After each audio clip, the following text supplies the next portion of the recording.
Tonight on CTV News, we take a look at how budget cuts are greatly affecting the arts, specifically the music department, and how the Food Day Fair brings awareness about food problems in the area and around the globe. Plus, how to prevent getting sick this semester by getting your flu shot and where you can get it all. All this coming up on CTV News.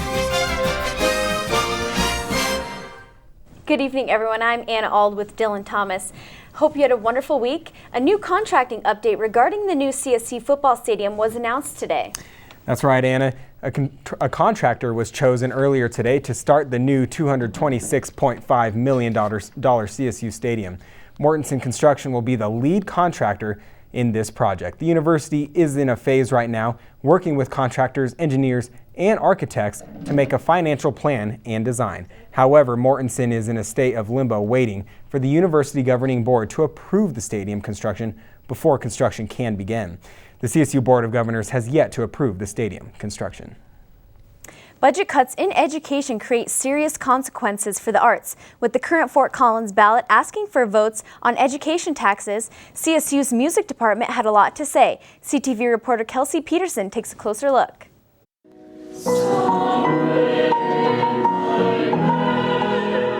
One of the unique things about music as a discipline is it brings in all these other elements of mathematics, of foreign languages, of English, of poetry analysis. There's just so many different elements that really aren't unified in any other class. And music forces you to really speak both hemispheres of the brain, more so than other subjects, which is one of the things that's really unique about music and why it's a really valid part of our curriculum. However, not all people agree that music holds prominence in general education. For a large part with music programs, there's something that's seen as expendable because I think most people think, okay, we have to emphasize math, science, reading, and writing. What are the things that we can cut from that'll help us to better educate in those areas? Students that study music, art, physical education, creative outputs tend to do better in testing than students who don't. So that just speaks for itself. On the current Fort Collins ballot, Amendment 66 asks voters to approve an income tax increase to raise money for P-12 education. The way this particular bill is worded, it's actually going to put the money into the classroom environment. It's actually going for instructional time as opposed to just administrative tasks or just general school funding. So the idea is that we're going to be able to bring back music and art and PE and all these other classes that have found their budgets totally eliminated and really help reinforce that. And what that does for CSU's music department is feed more students into the system. Here at CSU, the music education program flourishes in the building you see behind me. What used to be the old Fort Collins High School is now a 5-year-old program for the University Center for the Arts. Kelsey Peterson, CTV News. Yes! According to the Public Education and Business Coalition, from 2012 to 2013, funding through K-12 education was cut over 6%, dropping the average per student funding to its lowest state average since 2007. The rise in tuition at public colleges has slowed dramatically, showing the smallest inflation in 38 years. The average tuition cost for public institutions around the country rose only 2.9% this year. For us here at Colorado State University, we had a 9% increase. At private universities in the U.S., the tuition and fees were less than a couple years ago, but rose to 3.8% this year. Public and private colleges have faced pressure from both the public and federal government to keep prices down. And we now have Kelsey with us. Kelsey, what can you tell us about the weather this week? You know, guys, we've seen gorgeous temperatures this week, and today was gorgeous. If we take a look at today's highs, we saw temperatures in the mid to upper 50s for most of the state. We saw 59 in Denver, 57 in Fort Collins, and look at that. Grand Junction was at 72 degrees, so it definitely has been toasty. It's been a nice couple of days, but we do have a change in store. So coming up after the break, I'll let you know when we're going to see a change in the 7-day forecast and what you can expect for the weekend. So I'll stay tuned for that. Thank you very much, Kelsey. Great, thank you. Also hear about Food Day Fair that took place on campus today. And after the break, Kelsey will be giving us more updates on the weather as it comes.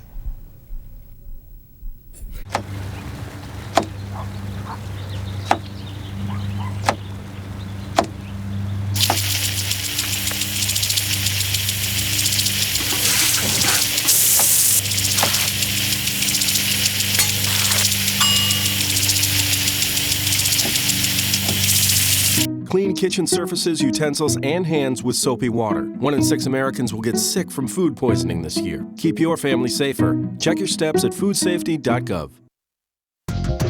43,000 CSU Ram alums call Denver home. Now it's easier for Denver Ram fans to stay connected with CSU. CSU is proud to announce the new Colorado State University Denver Center, where Ram alums will feel at home. It's a place to make professional connections, enjoy events with other alumni, and even show your Ram pride with a wide selection of CSU fan gear. Stay connected with CSU, the CSU Denver Center at 17th and Glenarm. Learn more at rams5280.colostate.edu.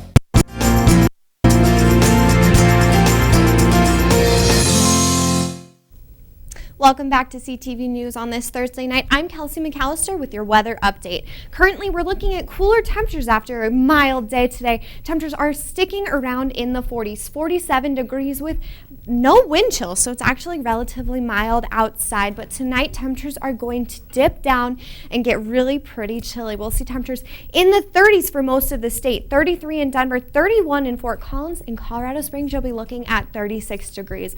The further we move into the high country, though, we'll see 28 in Vail as well as in Gunnison.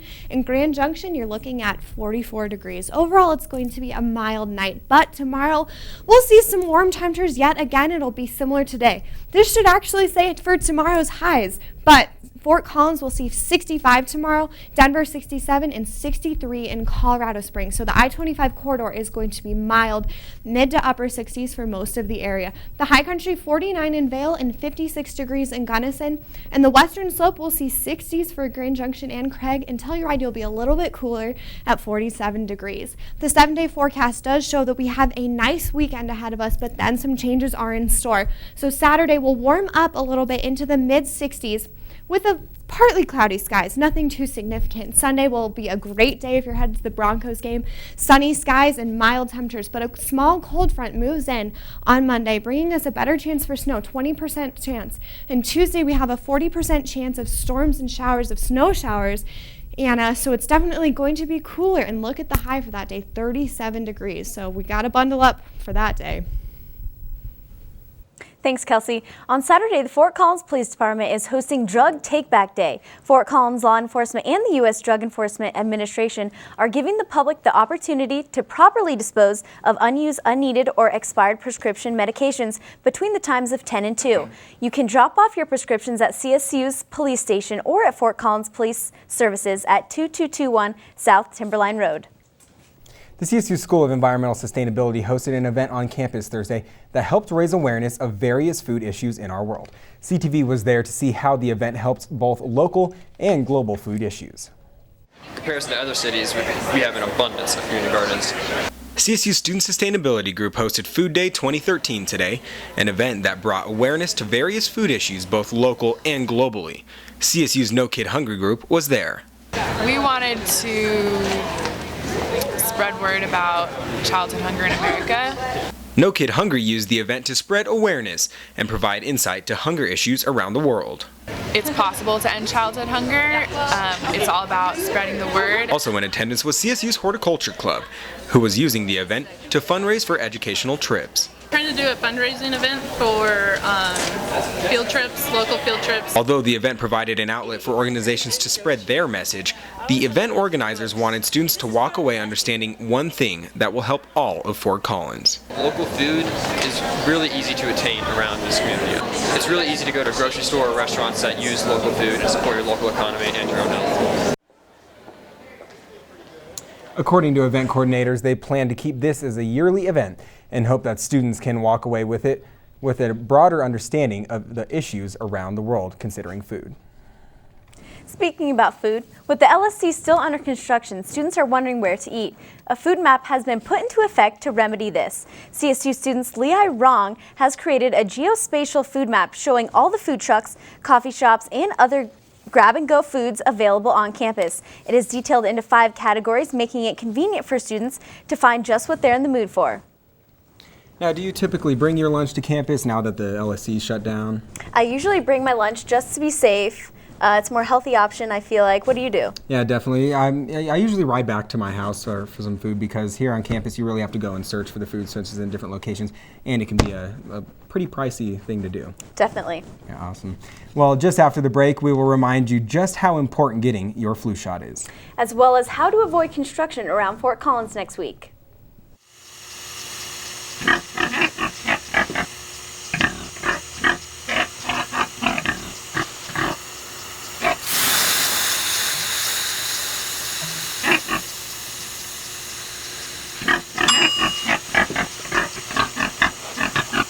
Cook foods to the right temperature using a food thermometer. 3,000 Americans will die from food poisoning this year. Keep your family safer. Check your steps at foodsafety.gov.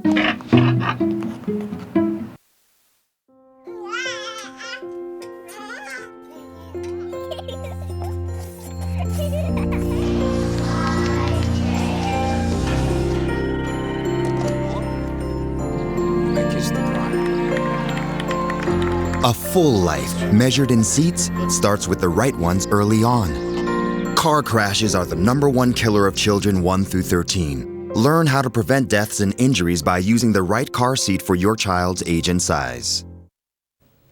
Winter is slowly approaching, and so is flu season. And CSU MD Jane Higgins has some tips to prevent you from getting sick. Get a flu shot or to not get a flu shot? This is a question that some students find themselves debating when winter rolls around. Yeah, I'm for it, and I get it every year, and I've never had the flu, so. I don't get them every year because my mom is allergic, and I was told that allergies might be hereditary, so I just stay away from them. But the common flu myth is busted. The vaccine does not actually put influenza in your body. CSU physician Jane Higgins explained the basics of the flu and why the myth is not true. She says influenza is a respiratory illness with a high fever, pains and aches, trouble breathing, and a cough. It tends to last about 5 to 7 days. Jane says no matter what, the flu is inevitable and will hit every season, the peak being in January and February. She argues that getting the flu shot is no doubt the best way to prevent from getting the flu, of course along with basic hygiene like sleep, constant hand washing, and eating well. One of the best ways to prevent getting the flu is to get a shot yourself at one of your local health centers.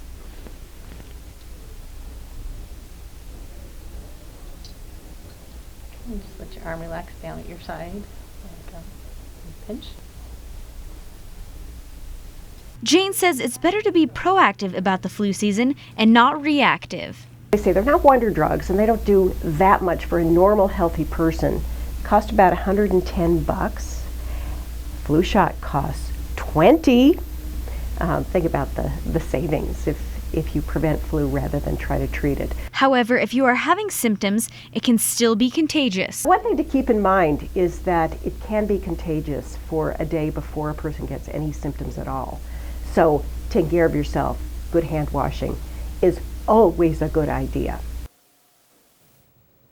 To be safe before the flu peak season, get an appointment for your flu shot soon because it takes up to 2 weeks for the vaccine to take effect. CSU's local health center on campus is currently giving out flu shots, as well as Walgreens and other pharmacies around Fort Collins. The MAX Transit construction preparation will begin this Monday, so consider different routes when traveling around town. The construction will be on West Drake all next week, so expect delays and road closures. Well, that's all the time we have for you tonight, Rams. Have a wonderful pre-Halloween weekend. Definitely, and be sure to watch next Thursday at noon for our live Halloween show. We'll be out on the Montfort Quad at noon. Should be a great time for everybody to come out and make sure to come visit us and dress up as well. It'll be cool to see everybody dressed up in what they come out dressed up as. See you next week, Rams.